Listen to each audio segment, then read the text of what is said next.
আমাদের জন্য একটি গর্বের দিন। Today is 14th August, our Independence Day. আজ 15 আগস্ট আমাদের স্বাধীনতা দিবস। We have a national flag. আমাদের একটি জাতীয় পতাকা আছে। Our national flag has 3 colors. আমাদের জাতীয় পতাকার 3টি রং আছে। Saffron is at the top. গেরুয়া রং সব থেকে উপরে। The middle is white. সাদা রং মাঝখানে। The bottom is deep green. এবং সবুজ রং সব থেকে নিচে।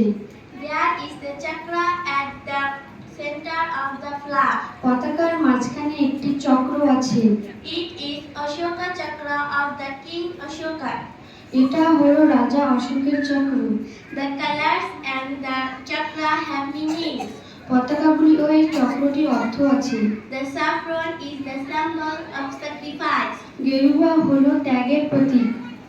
The white stands for purity. সাদা হলো পবিত্রতার প্রতীক।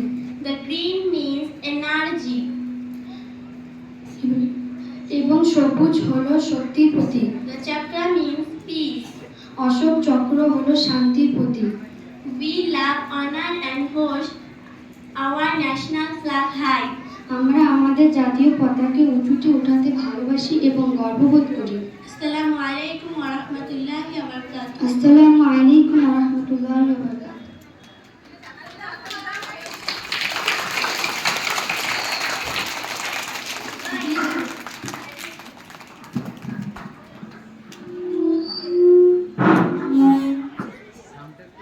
সাউন্ডটা কম, মাইক পিসটা একটু দূরে রাখো।